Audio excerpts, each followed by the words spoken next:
Brian, just how big is this moment? Can you just describe this?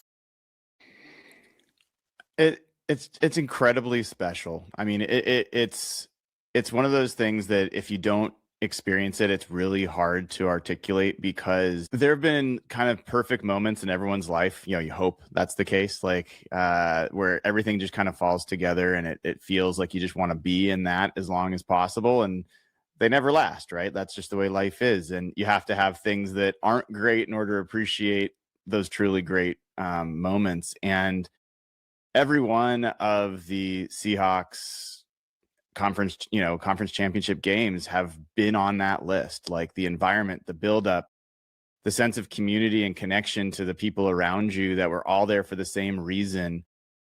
And one of the things that was really special about this past game that makes me even more excited for this coming game was how unified the stands were in terms of Seahawks fans. Like the amount of red that was there was so much less than we have seen for years.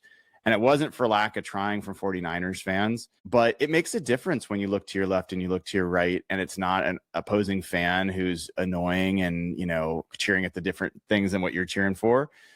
And it emboldened everybody. And so it was loud. People were cheering at the right times in the huddle. You saw the 49ers like having to basically like force each other's ear holes in their helmets to the middle to try to hear what was going on.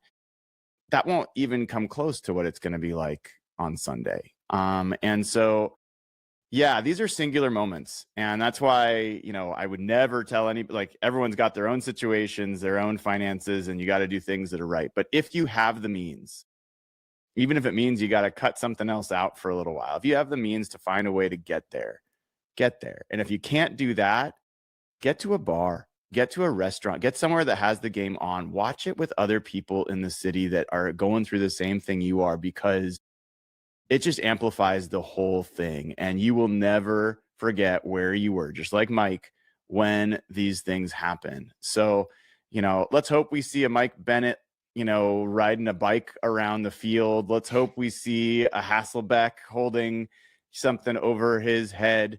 Let's hope for the next iconic moment for a franchise that's never lost one of these conference championship games at home. And there's every reason to feel confident that this is going to be another great day in Seattle.